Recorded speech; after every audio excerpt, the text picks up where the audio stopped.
Bien, hermanos, vamos una vez más al Evangelio de Mateo, capítulo 7, para continuar con nuestra serie de exposiciones consecutivas en el Sermón del Monte. Mateo, capítulo 7, leeremos una vez más los versículos 15 al 20.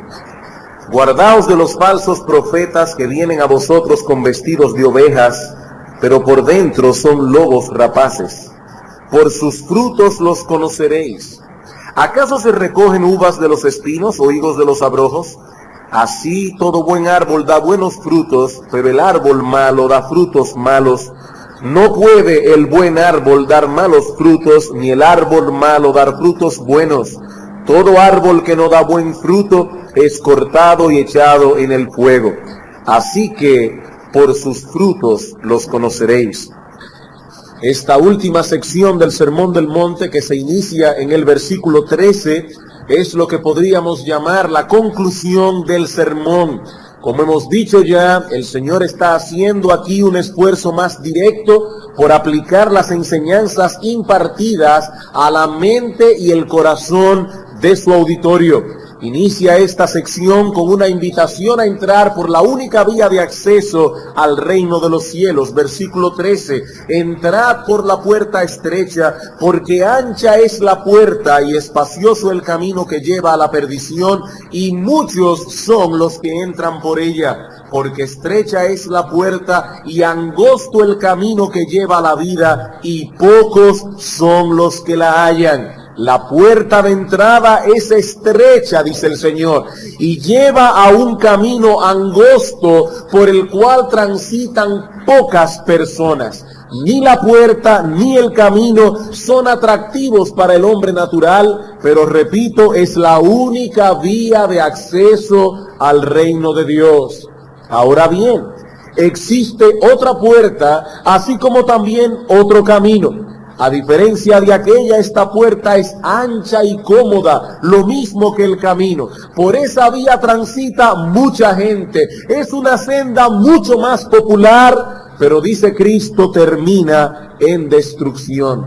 Y es en el contexto de esta advertencia contra el cristianismo fácil, que ofrece al hombre salvación, pero rebajando y evadiendo las demandas del Evangelio, que el Señor nos advierte en los versículos 15 al 20 que debemos guardarnos de los falsos profetas. Hermanos y amigos, no todos los que alguna vez han manifestado inquietud por el estado eterno de sus almas se encuentran en este momento transitando por el camino angosto que lleva a la vida. ¿Por qué? Bueno, en el caso de muchos, porque fueron seducidos, porque fueron engañados por los falsos profetas, que se encuentran en el umbral de la puerta estrecha, al lado de la puerta estrecha, para impedir a los pecadores que entren por ella. Hace 2 semanas iniciamos el estudio de este solemne pasaje de las Escrituras, Mateo 7:15 en adelante, y vimos en primer lugar la definición de un falso profeta. Si vamos a guardarnos de los falsos profetas, de estos hombres que están al umbral de la puerta estrecha para impedir a los pecadores que entren por ella, lo primero que tenemos que hacer es definir qué es un falso profeta. Y decíamos que se trata de un hombre que habla falsedad, pero en el nombre de Dios. Es un hombre que habla falsedad en el nombre de Dios. En Jeremías 14:14 dice Dios, falsamente profetizan los profetas en mi nombre. No profetizaban en el nombre de Baal, no profetizaban en el nombre de Astoret, ellos profetizaban en el nombre del Señor. Pretenden hablar en nombre de Dios, vienen a nosotros con una Biblia en la mano, su lenguaje es muy similar al nuestro, pero aún así profetizan mentiras. Su mensaje es en realidad una distorsión del mensaje bíblico. No los envié, dice Dios, ni les mandé, ni les hablé. Visión mentirosa, adivinación, vanidad y engaño de su corazón os profetizan. En segundo lugar, vimos también el engaño del falso profeta. ¿Qué dice el Señor en nuestro texto acerca de la apariencia de estos hombres? Que ellos no vienen a nosotros con una tarjeta de presentación que dice fulano de tal, falso profeta. No. Externamente estos hombres parecen ser lo que no son. Vienen a nosotros con vestidos de ovejas, pero por dentro son lobos rapaces. Sus palabras suaves y encantadoras traen consigo un veneno mortal. ¿Y en qué consiste la enseñanza de estos hombres? Bueno, es en ese punto en el que nos encontramos todavía, la doctrina del falso profeta. Hemos visto la definición, hemos visto el engaño, estamos viendo ahora la doctrina. Y como hemos dicho ya, hermanos, es imposible agrupar en un solo sermón o en 2 o 3 sermones todo lo que estos hombres enseñan. Pero podemos dar al menos algunas claves que nos permitan identificarlo. Hemos visto algunas características generales de sus enseñanzas, hemos visto algunas características específicas de sus enseñanzas. En sentido general, podemos decir al menos 2 elementos que caracterizan la doctrina de los falsos profetas. ¿Cuáles son? Bueno, en primer lugar, que estos hombres procuran proveer consuelo a personas que no tienen garantía ninguna de ser consoladas. En otras palabras, aquietan la conciencia de impíos que continúan sumidos en su impiedad, diciéndole que la ira de Dios no caerá sobre ellos. Dice Dios en su palabra en Jeremías 6:14, curan la herida de mi pueblo con liviandad, diciendo paz, paz, y no hay paz. En segundo lugar, los falsos profetas sacrifican la verdad en aras de la popularidad. Sacrifican la verdad en aras de la popularidad. Lucas capítulo 6, versículo 26. Ay de vosotros, cuando todos los hombres hablen bien de vosotros, porque así hacían los padres con los falsos profetas. He ahí, hermanos, 2 principios generales que nos ayudarán a identificar a estos hombres. Hermanos, no olviden, el falso profeta no echa la Biblia a un lado. Recuerden que ellos pretenden hablar en el nombre de Dios. Lo que hace el falso profeta es añadir un poco aquí, quitar otro poco allá, de modo que al final su mensaje no es exactamente el mismo de las Escrituras, aun cuando viene envuelto en un ropaje bíblico. El falso profeta distorsiona la enseñanza bíblica. ¿En cuáles áreas específicas? Bueno, la semana pasada vimos 3 de ellas, hoy veremos 2 más. En primer lugar, hablando ya en sentido específico, el falso profeta tiende a distorsionar en su mensaje el carácter de Dios. El falso profeta tiende a distorsionar en su mensaje el carácter de Dios. Él no niega la existencia de Dios, pero sobreenfatiza su amor y misericordia por encima de su santidad y su justicia. Mientras el Evangelio parte de la premisa de que Dios es santo, de que Dios es justo, de que el pecador debe arreglar cuentas con él, el mensaje del falso profeta toma el amor de Dios como punto de partida. Dios te ama y tiene un plan maravilloso para ti. Hermanos, ese no es el énfasis bíblico. Ahora, no es que debemos evitar hablar del amor de Dios en nuestra predicación, de ningún modo. Ciertamente la Biblia dice que Dios es amor, pero el amor de Dios por sus criaturas solo puede brillar en todo su esplendor cuando lo consideramos a la luz de su justicia y santidad por un lado, y a la luz de nuestra pecaminosidad por el otro. Los pecadores no tienen problemas en aceptar que Dios es amor, pero se resisten a la idea de que Dios es perfectamente santo y justo. Eso es lo que el pecador rechaza de Dios, su santidad. Juan capítulo 3, versículos 19 al 20. Hermanos, estoy yendo rápido con esto, es un mero recuento para poder conectarnos con el resto del material que tenemos por delante. Dice el apóstol Juan, o el Señor Jesucristo en el Evangelio de Juan, y esta es la condenación. ¿Cuál es la condenación?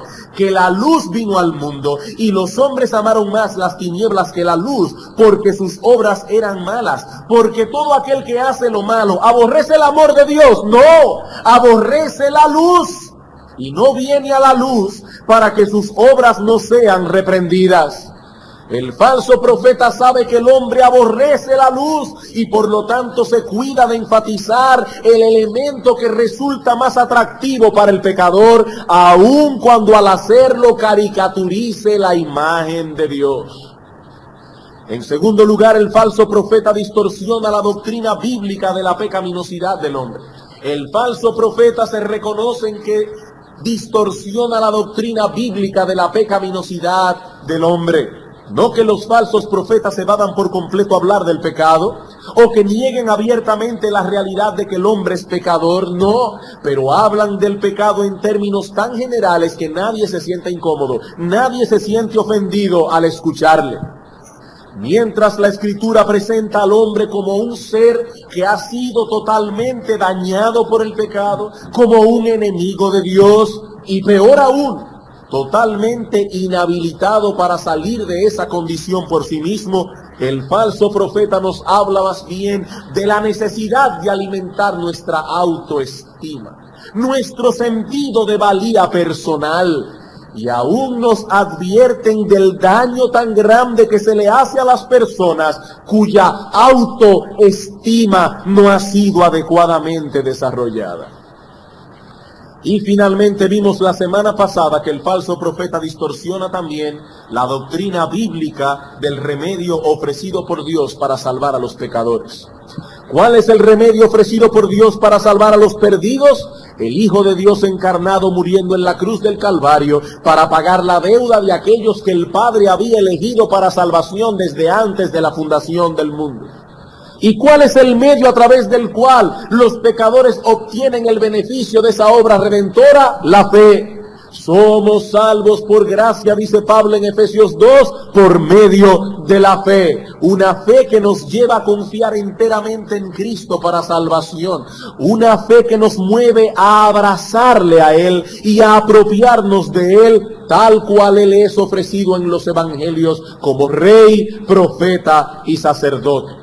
Esa fe, dice la Biblia, nunca viene sola, sino que trae consigo también el arrepentimiento. Hermanos, para mí fue tremendo volver otra vez a leer en esta semana algunas páginas de un libro que tengo allí, de un gran teólogo de nuestra generación, cuyo libro tristemente ha sido traducido al español, donde ese hombre dice claramente que el arrepentimiento no es necesario para la salvación.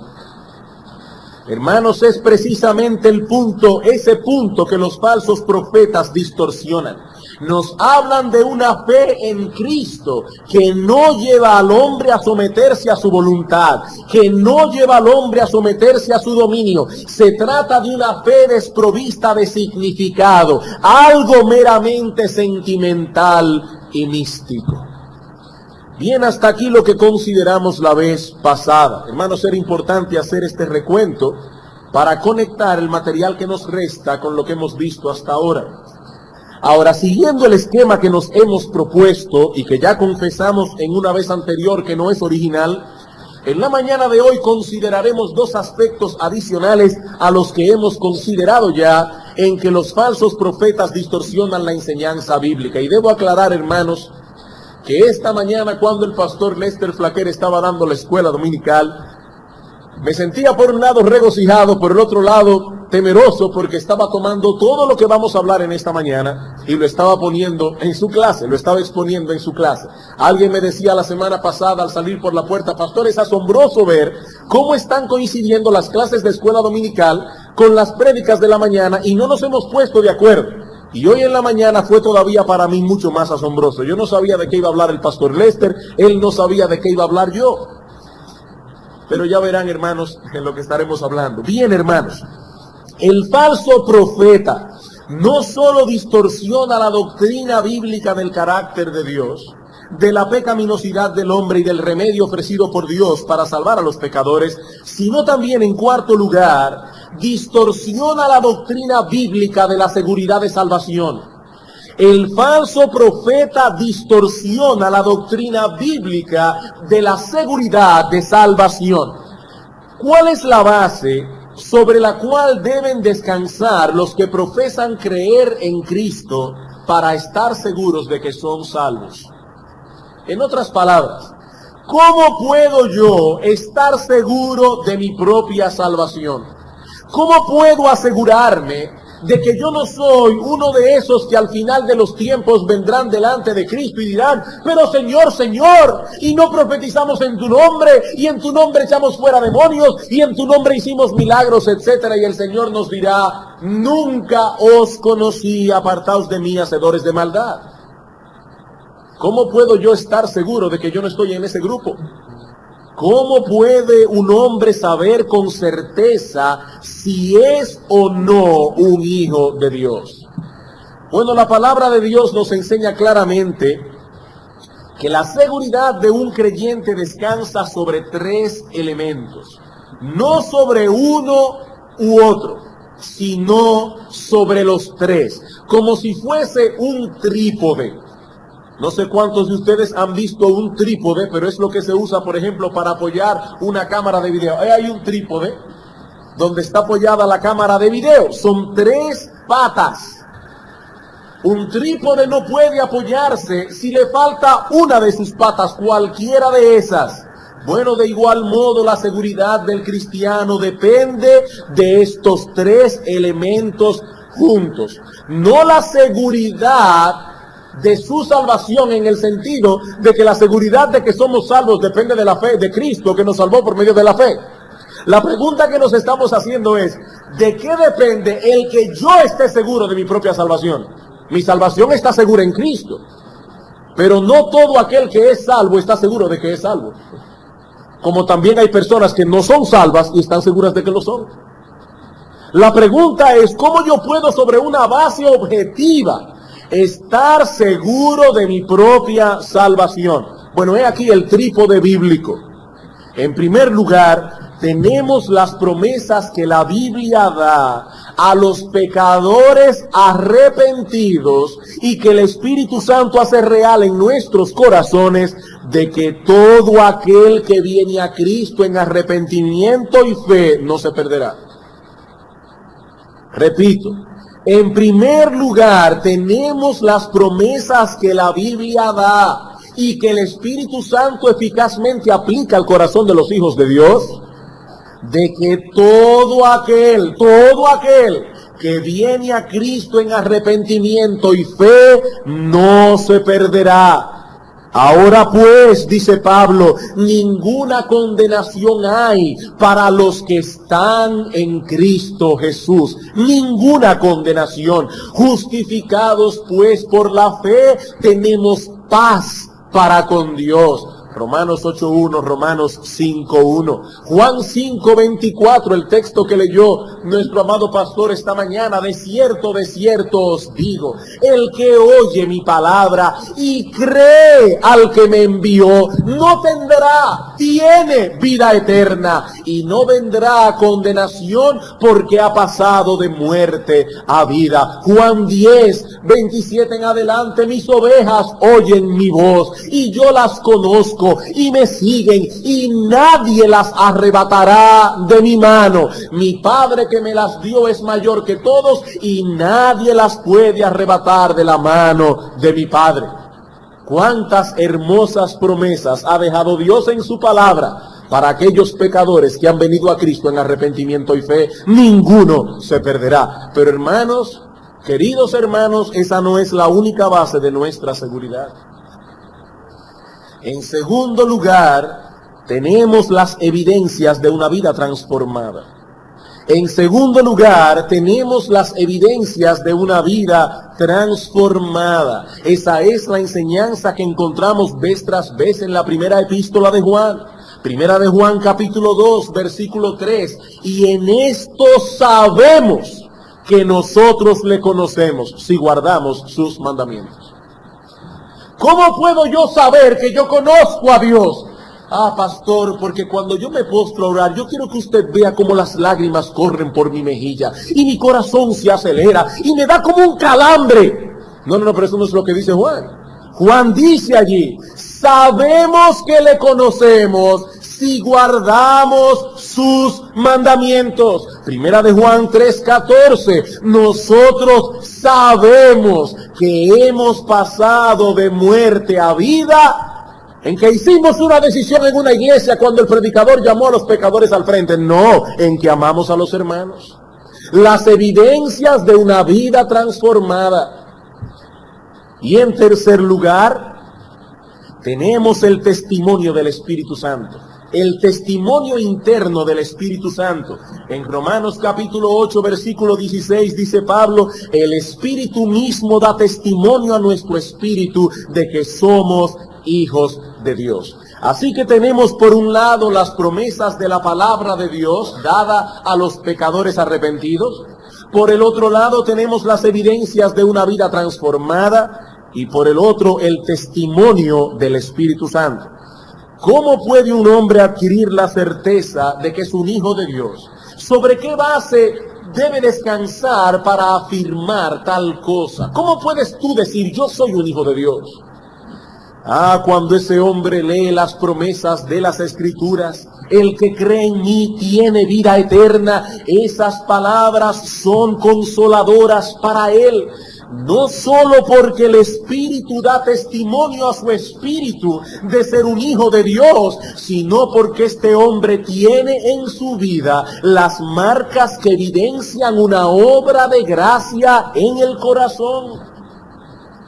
Oh sí, pastor, yo puedo percibir una lucha tremenda en mi corazón, porque a pesar de que el pecado mora en mí y que me seduce continuamente al mal, yo puedo decir como el apóstol Pablo que en el hombre interior me deleito en la ley de Dios. Yo no tengo controversia con Dios por causa de sus mandamientos, más bien me contristo y aflijo al ver tanta indisposición en mí para obedecer la palabra de Dios. Y lo mismo puedo decir, pastor, con respecto a mis hermanos en la fe. Yo no soy indiferente a las cosas que les afectan. Yo amo el estar en su compañía, más que la que deseo estar con ningún otro grupo de personas. Pastor, aún en mis imperfecciones, yo amo la comunión con el pueblo de Dios. Yo amo el pertenecer a la iglesia. Yo amo el adorar junto con ellos a nuestro buen Dios y Salvador. Las evidencias de las que habla Juan en su carta. Y así podríamos continuar evidencia tras evidencia. Esos frutos que emanan de la fe no siempre se encuentran en nosotros en todo su esplendor. Esto es verdad. Pero están ahí. Y todo eso permeado por el testimonio del Espíritu Santo, por medio del cual nosotros venimos con confianza al trono de la gracia. Es el Espíritu, hermanos, que nos da libertad para ir a Dios como nuestro Padre que está en los cielos. Pablo dice en Gálatas 4:6, y por cuanto sois hijos, Dios envió a vuestros corazones el Espíritu, y ahí el testimonio, el Espíritu de su Hijo, el cual clama, Abba, Padre. En hebreo, el término cariñoso que usaban los hijos para referirse a sus padres terrenales, Abba, Padre. Hermanos, ¿cómo es que tenemos confianza para acercarnos a Dios y poner delante de Él nuestro clamor como lo haría un hijo con un padre? ¿Acaso no sabemos que Él es santo y que se encuentra infinitamente separado de sus criaturas pecadoras? Sí, los verdaderos hijos de Dios saben eso, que Dios es santo y que nosotros somos pecadores. La confianza con que se acercan a Dios no es la confianza del ignorante y presuntuoso, que desconociendo el carácter santo de Dios se atreve a venir a Él y tratarle con una confianza como si no hubiera cuentas que arreglar con Dios. No, aquí no estamos hablando de esa confianza. Los creyentes se acercan con confianza porque el Espíritu que mora en ellos, que no es otro que el Espíritu del Hijo, los mueve a relacionarse con Dios como un hijo lo haría con un padre. Hermanos, esa es la base de nuestra seguridad. Esos tres elementos operando conjuntamente: la palabra de Dios, la evidencia de una vida transformada, el testimonio del Espíritu Santo. El problema es que muchos hoy día se apoyan únicamente en una pata del trípode. El problema de muchos evangelistas, de muchos predicadores en el día de hoy, es que se apoyan únicamente en la promesa de Dios, dejando a un lado todo lo demás, y con la promesa únicamente quieren dar seguridad a los hombres. La Biblia dice que todo aquel que viene a Cristo tiene vida eterna. Sí, eso es verdad. Pero entonces igualan el venir a Cristo con hacer una decisión en la iglesia. Levanten su mano en esta mañana los que desean aceptar a Cristo como su Salvador personal. Vengan al frente, no rehúsen el venir a Cristo. Y aquellos que pasan al frente son llevados a una habitación. Se les dice de nuevo que deben hacer una decisión, que deben orar aceptando a Cristo como su Salvador personal, una frase que no aparece en ninguna parte del Nuevo Testamento. Y una vez el pecador ora la oración del pecador, entonces el evangelista o cualquiera que sea busca textos como los que hemos citado en esta mañana. El que oye mi palabra y crea al que me envió tiene vida eterna. Y entonces tratan de convencer al individuo que debido a lo que hizo, esa promesa es para él. Mi amigo, tú oraste la oración del pecador. ¿Y qué dice aquí? El que cree tiene vida eterna. Esa promesa es para ti. Y aún le enfatizan que no debe dudar de la realidad de lo que este texto promete. Como hiciste tu decisión, esa promesa es tuya. La base de tu seguridad de salvación descansa en esa promesa y nada más. Hermanos, si hubiese algún texto en la Biblia que diga Sugel Michelén es hijo de Dios, yo solo necesito ese texto. Si hubiese algún texto que diga Sugel Michelén es salvo y va para el cielo, yo solo necesitaría ese texto. Pero lo cierto es que mi nombre no aparece en la Biblia, ni el tuyo tampoco. Por lo menos no con apellido. Porque algunos se llaman Juan, Pablo, pero no con apellido. Tu nombre no aparece en la palabra de Dios. Mi amigo, hay muchos textos en la Biblia que nos aseguran que los que se arrepienten de sus pecados y abrazan a Cristo por fe son salvos. Eso sí yo puedo decirlo con toda seguridad. Pero la misma Biblia nos advierte que algunos tienen la fe de los demonios.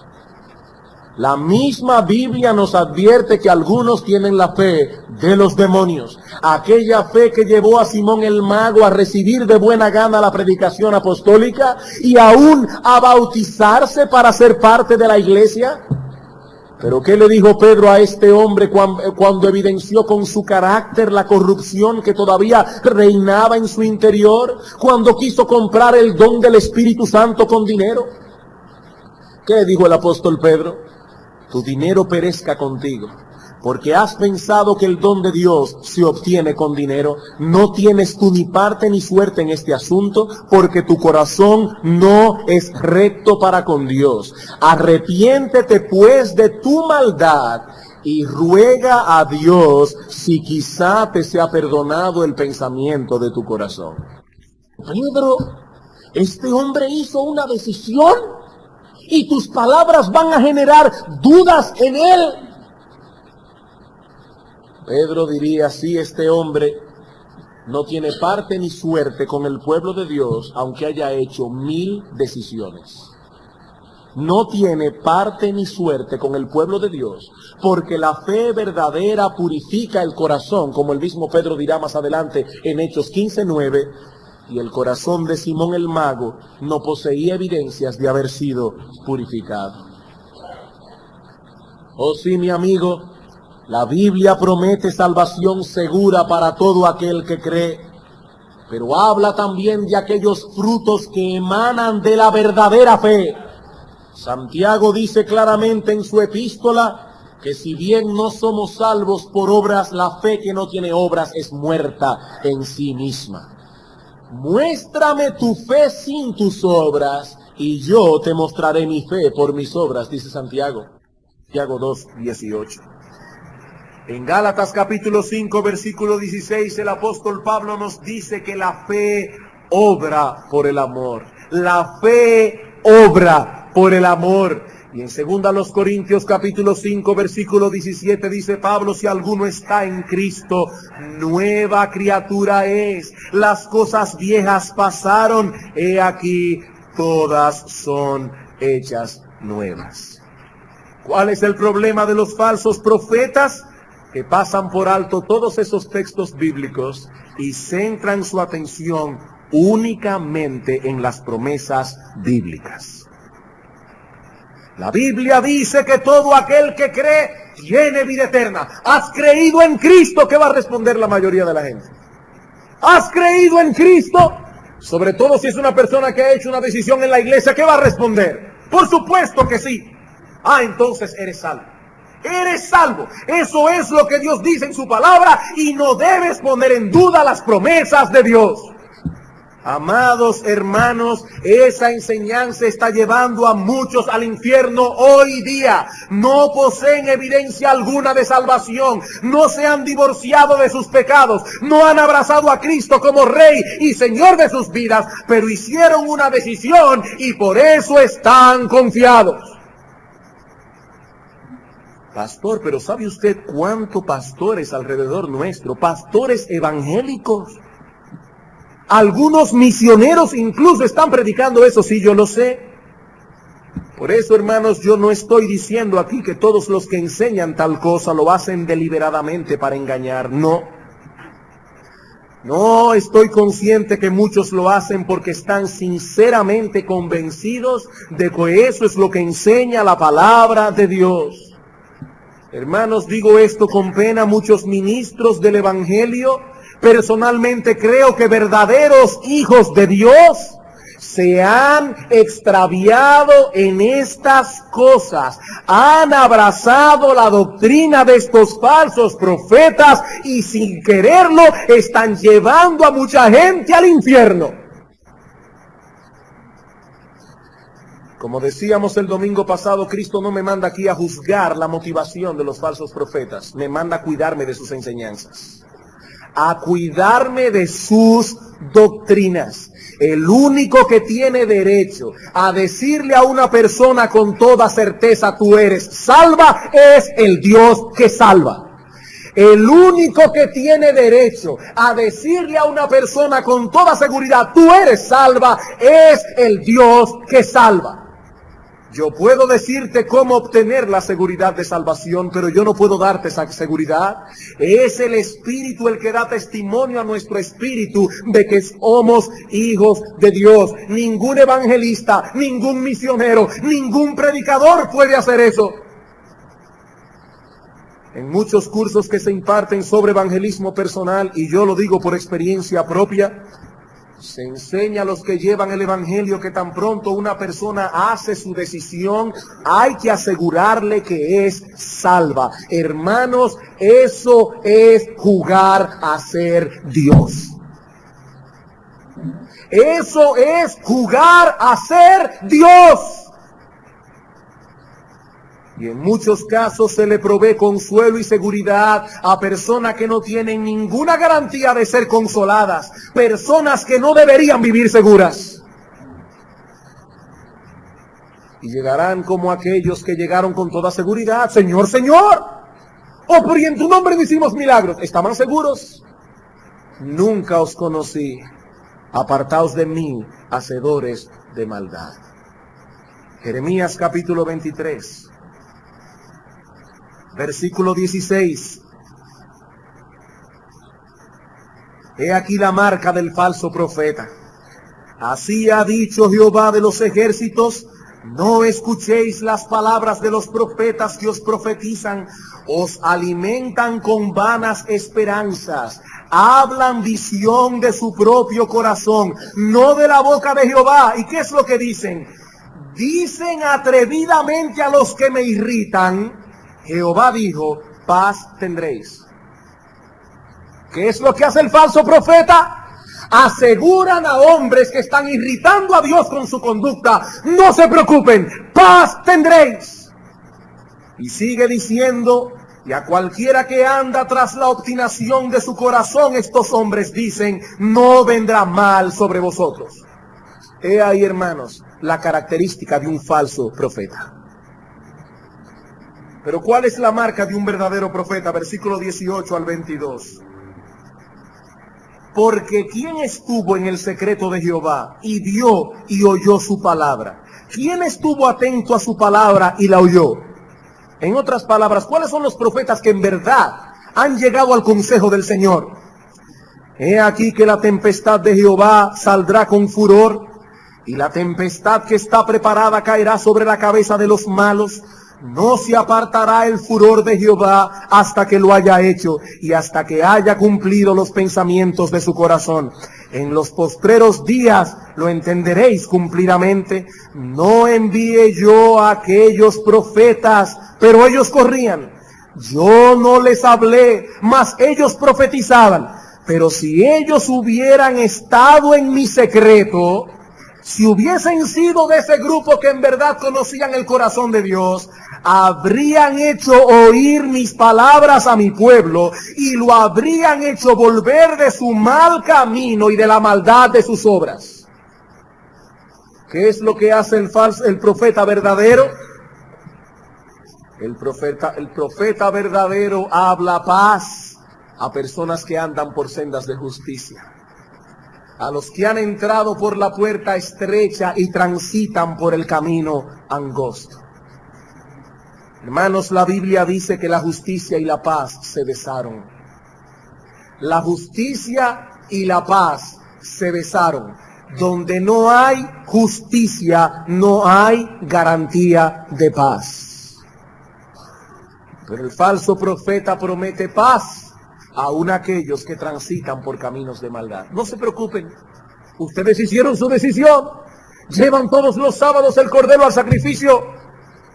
Jehová dice, paz tendréis, paz tendréis. No oigan a Jeremías. Es un hombre negativo, siempre hablando de juicio, siempre hablando del infierno. Es un hombre extremista este Jeremías. Dice Dios, esos hombres nunca han estado en mi consejo. Nunca han estado en mi consejo. Pero aún tenemos un área más que debemos tocar, en la que los falsos profetas distorsionan la enseñanza bíblica, y es en la necesidad de perseverar y continuar transitando por el camino angosto hasta el fin. ¿Ven ustedes cómo conectamos ahora con lo que decía el pastor Flaquer esta mañana? ¿Cuál es la otra doctrina que los falsos profetas distorsionan? Ellos niegan la necesidad de perseverar y continuar transitando por el camino angosto hasta el fin. Los teólogos llaman a esto la perseverancia de los santos. Ahora, no se adelanten, porque alguno puede decir, pero entonces está contradiciendo al pastor Flaquer. No, yo no estoy contradiciendo al pastor Flaquer. Yo digo un rotundo amén a todo lo que él dijo esta mañana. No se adelanten. Hermanos, ¿qué significa la palabra perseverar? Significa, y yo tenía esa definición ahí antes que él pusiera la de aquí, significa continuar en un curso de acción aún a pesar de las dificultades. ¿Qué significa perseverar? Continuar en un curso de acción aún a pesar de las dificultades. Cuando oímos que alguien ha estado perseverando en algo, sabemos entonces que esa persona ha continuado envuelto en un asunto a pesar de las dificultades y problemas que ha tenido que confrontar en el camino. Por ejemplo, hermanos, si alguno de ustedes llega a mi casa y me encuentra dormitando en una hamaca y se queda por un rato conversando con mi familia y yo sigo dormitando plácidamente en mi hamaca, usted seguramente no dirá, o al menos no lo dirá en serio, el pastor está perseverando en dormir. No, la palabra perseverancia allí no tiene lugar. Ahora, si usted llega al mediodía y me encuentra trabajando en mi jardín y se entera por mi esposa que yo he estado allí desde temprano en la mañana, a pesar del calor, a pesar de los mosquitos, a pesar de las ampollas que tengo en la mano, entonces sí se puede decir que yo he perseverado en mi trabajo. Perseverar es continuar en el mismo curso de acción a pesar de las dificultades. Bien, en lo que respecta a la salvación, la Escritura enseña claramente dos verdades que bajo ningún concepto deben ser separadas la una de la otra. ¿Cuáles son? Bueno, por un lado, la Biblia enseña que aquellos a quienes Dios salva, los preserva hasta el fin. Lo que decía el pastor Flaquer esta mañana. Ninguna persona que ha sido realmente salvada por Dios se perderá. La salvación es del Señor. Él la inicia, Él la llevará a su fin. Y hermanos, si solo tuviésemos Romanos 8 para probar esta doctrina, ese pasaje bastaría.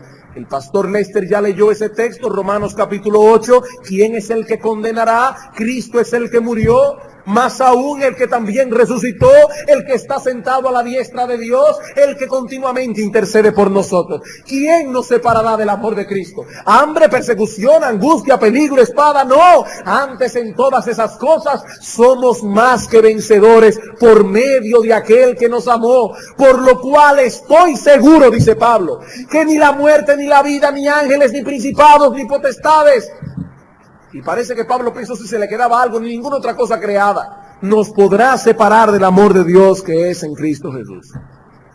Amén, qué bueno. Ahora noten algo, hermanos. La Biblia dice que Dios da la fe, es el hombre que cree. La Biblia dice que Dios da el arrepentimiento, es el hombre que se arrepiente. La Biblia dice que Dios preserva a sus santos. Son los santos los que perseveran hasta el fin. Los santos perseveran hasta el fin. Todo hombre que profesa ser cristiano tiene la responsabilidad de perseverar hasta el fin.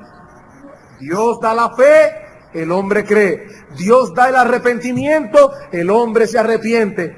Dios preserva, nosotros perseveramos. Pastor, ¿y no hay una contradicción en esto? No, ninguna contradicción. El punto es este. La prueba de que Dios nos está preservando es que Él pone en nosotros la gracia que nos mueve eficazmente a usar los medios a través de los cuales los creyentes perseveran. El que no está perseverando no tiene garantía ninguna de que Dios lo está preservando. ¿Qué dice Mateo 24:13? El que perseverare hasta el fin, ese y no otro será salvo. No, pastor, eso se refiere a los judíos en la gran tribulación. Pero yo no creo eso. Pero aún suponiendo que fuese así, en Hebreos 3:14 dice, porque somos hechos participantes de Cristo, con tal que retengamos firme hasta el fin nuestra confianza del principio.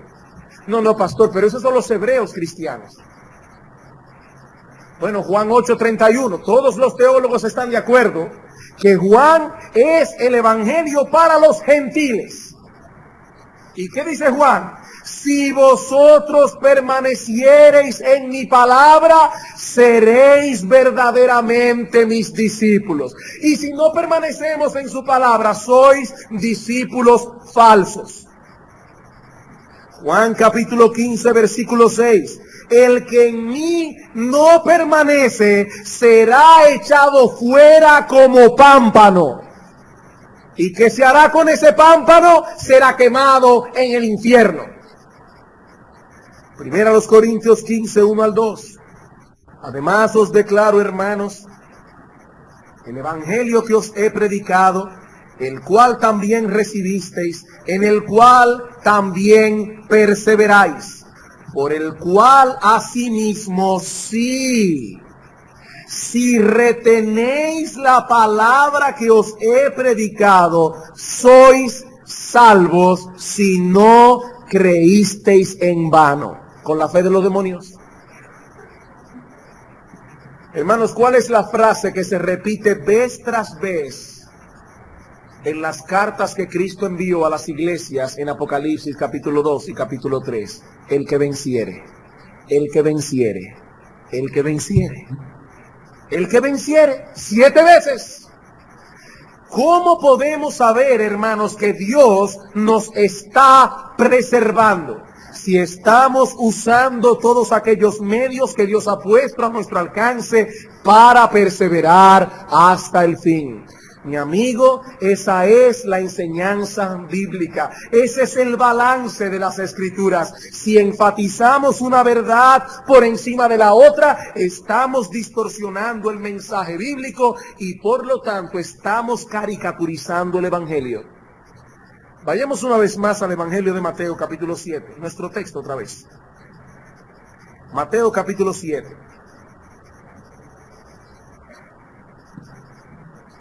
¿Qué debemos hacer si queremos alcanzar la vida eterna?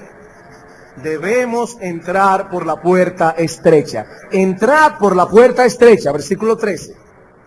¿Y qué encontramos inmediatamente después de la puerta estrecha? Un camino angosto que lleva a la vida, dice el Señor en el versículo 14. La puerta lleva al camino, el camino lleva a la vida. Hay una conexión inseparable entre estas 3 cosas, la puerta, el camino y la vida. ¿Qué es la puerta estrecha? La verdadera conversión. ¿Qué es el camino angosto? El andar de aquellos que perseveran en la obediencia, que perseveran en agradarle a Él. Mi amigo, el que no se encuentra en estos momentos transitando por ese camino es un presuntuoso si cree que entró por la puerta y más aún si cree que al final llegará a la vida. Es un presuntuoso. Hermanos, Dios preserva, el hombre persevera. Aquel que no está perseverando no tiene garantía ninguna de que Dios lo está preservando. Mientras el falso profeta nos dice, no hay problemas. Si algún día hiciste tu decisión, no hay nada que temer. La Biblia dice más bien, seguid la paz con todos y la santidad. ¿Por qué debemos seguir la santidad? Porque sin ella nadie verá al Señor. Nadie verá sin ella al Señor. ¿Somos salvos por ser santos? Por supuesto que no. Somos salvos por gracia, por medio de la fe. Pero todo aquel que en verdad ha creído, persevera en ese camino de fe. Persevera en su lucha contra la corrupción de su corazón, porque desea ser santo delante de Dios. Juan capítulo 17. Juan capítulo 17, versículo 24. Padre, dice Cristo, aquellos que me has dado, quiero que donde yo estoy, también ellos estén conmigo para que vean mi gloria. Hermanos, ahí hay seguridad. Cristo dijo en una ocasión, Señor, hablándole al Padre, yo sé que tú siempre me oyes. Dios el Padre nunca le ha negado una oración a Cristo. Y Él dijo aquí, Padre, aquellos que tú me diste, yo quiero que estén conmigo. Y pueden estar seguros, hermanos, Dios el Padre responderá a esa oración de Dios el Hijo con toda seguridad. Pero eso no fue lo único que pidió el Señor en esa oración. Versículo 15. Padre, no ruego que los quites del mundo, sino que los guardes del mal. No son del mundo, como tampoco yo soy del mundo. Santifícalos en tu verdad, tu palabra es verdad. Queridos hermanos, así como podemos decir que esta oración sacerdotal asegura mi glorificación, también puedo decir que asegura mi santificación. Y si no estoy siendo santificado, ¿cómo puedo saber que al final seré glorificado? Romanos capítulo 6, versículo 22. Y noten aquí, hermanos, en este texto, en un lenguaje teológico, lo mismo que dice el Señor en un lenguaje más ilustrativo en Mateo 7. Romanos capítulo 6, versículo 22. Mas ahora que habéis sido libertados del pecado y hechos siervos de Dios, la puerta estrecha, tenéis por vuestro fruto la santificación, el camino angosto, y como fin la vida eterna. Todos los que han sido libertados del pecado, todos los que han sido hechos siervos de Dios, que tienen ahora el fruto de la santidad y que tendrán al final la vida eterna. El que no tiene el fruto, ¿cómo sabe que ha sido libertado del pecado? ¿Y cómo entonces puede tener la certeza de que al final tendrá la vida eterna? Amados hermanos, queridos hermanos, que nadie se ampare en las hermosas promesas de las Escrituras para ser perezoso en el cuidado de su alma.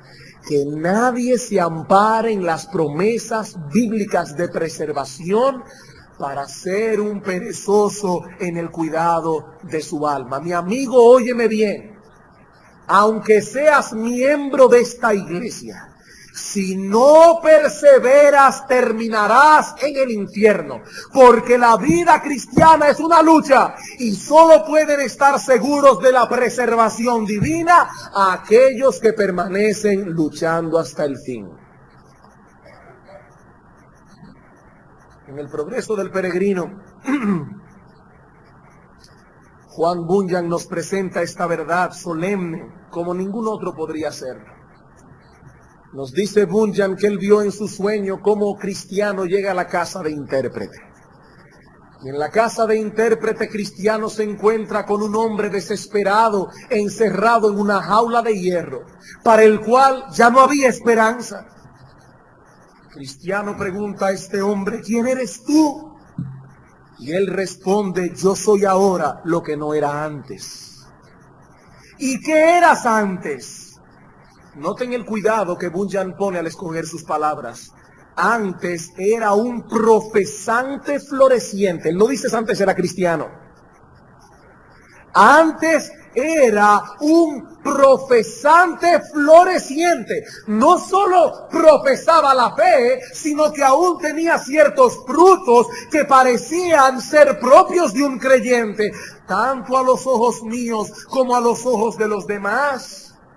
Pero ahora soy un hombre desesperado, encerrado en esta jaula de hierro. Pregunta Bunyan, pero ¿cómo llegaste a estar en esa condición? Escuchen bien, dejé de velar y de ser sobrio. Dejé de velar y de ser sobrio. Hermano querido, los que profesan la fe tienen solo dos alternativas. Solo dos. Los que profesan, yo no estoy diciendo los cristianos, los que profesan serlo, porque yo no tengo una bola de cristal para saber quién lo es y quién no lo es. Los que profesan serlo tienen solo dos alternativas: o continúan luchando o terminan en el infierno. O continúan luchando o terminarán en el infierno. Demostrarán con su apostasía que nunca conocieron la verdadera gracia en Cristo, que nos mueve eficazmente a perseverar en el camino angosto. Mira, hermano, aunque sea gateando. Aunque sea gateando. Prefiero cojear, prefiero arrastrarme por el camino angosto que correr por el ancho. Hay muchos que van corriendo. Hay otros pobres hermanos que van gateando, pero por el camino angosto, por el camino angosto. Hermanos, uno lleva a la vida, aunque sea gateando, el otro a la destrucción, aunque sea corriendo. Bien, he aquí entonces el retrato del falso profeta. Estos hombres se encuentran en el umbral de la puerta estrecha, guiando a los pecadores inquietos a entrar por la puerta ancha. ¿Y cómo lo hacen? Distorsionan la doctrina bíblica del carácter de Dios, la doctrina bíblica de la pecaminosidad del hombre, la doctrina bíblica del remedio ofrecido por Dios para los pecadores, de la seguridad de salvación y de la necesidad de perseverar hasta el fin. Quisiera concluir en esta mañana trayendo a modo de aplicación las siguientes palabras del ministro del siglo pasado, Juan Carlos Riley. ¿Cuál es el mejor preservativo contra las falsas enseñanzas? ¿Cómo puedes tú, mi amigo que estás aquí en esta mañana, protegerte? Tú que profesas ser cristiano. Sin duda que el estudio constante de la palabra de Dios, precedido de una plegaria por el auxilio del Espíritu Santo. La Biblia nos fue dada para que nos sirviera de lámpara a nuestros pies, de lumbrera a nuestro camino. Es casi imposible que se extravíe el que la lea de manera debida. Es el descuido en leer la Biblia lo que expone a tantos a ser víctimas del primer maestro falso que oigan. Hermanos, ¿cómo puede esta iglesia ser preservada para que en el día de mañana no se pare aquí un falso profeta? ¿Cómo puede esta iglesia ser preservada si acaso en el día de mañana, Dios no lo quiera, alguno de nosotros nos extraviamos de la fe, comenzamos a apostatar y queremos introducir herejía y veneno en nuestro corazón? Si tenemos una iglesia donde cada miembro que la compone está empeñado en estudiar profundamente la infalible, inerrante y todo suficiente palabra de Dios. Fuera de eso, hermanos, ninguna iglesia tiene garantía. Oh, no, pastor, nosotros confiamos en usted. No, hermano, no confíe en mí, confíe en la palabra de Dios, porque cualquiera puede apostatar, cualquiera puede extraviarse, cualquiera puede convertirse mañana en un falso profeta. Lo único que nos va a asegurar como iglesia de que seguiremos caminando por el camino angosto es perseguir la palabra de Dios, comernos la palabra de Dios, como le dijo Dios a Ezequiel. Hermanos, nunca escuchen a un hombre porque su personalidad es atractiva o porque a ustedes le cae bien. Como nunca debemos rechazar la verdad que un hombre predica simplemente porque su personalidad no nos agrada. No tenemos que divorciar personalidad de verdad. Lo importante es qué es lo que ese hombre está predicando. Si no habla conforme a la palabra de Dios, a ese hombre no le ha amanecido. Y no es citar un texto aquí y otro texto allá, no. Es permanecer firme en todo el aparato teológico de la palabra de Dios. Y cada vez que ese hombre cita un texto, y cada vez que ese hombre comenta el texto, no se sale de ese marco, de ese aparato teológico completo de la palabra de Dios. Y mi amigo que estás aquí en esta mañana, como has podido ver, no es la sinceridad la que salva al hombre. Mi amigo, si abrazas sinceramente el error y entras por comodidad por esa puerta ancha y decides transitar por el camino espacioso, ese camino donde no tienes que arrepentirte de tus pecados, donde no tienes que dejar el mundo atrás, mi amigo, terminarás en destrucción con toda tu sinceridad, porque ese camino no conduce hacia ningún otro lado que no sea la muerte.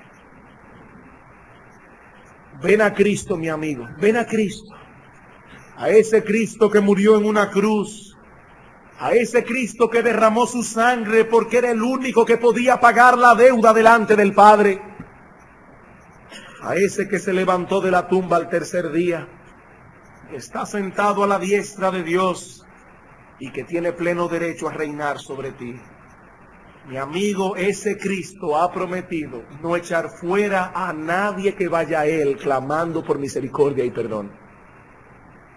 Ven a Cristo, porque te aseguro con la autoridad que me concede la palabra infalible de Dios que no serás rechazado.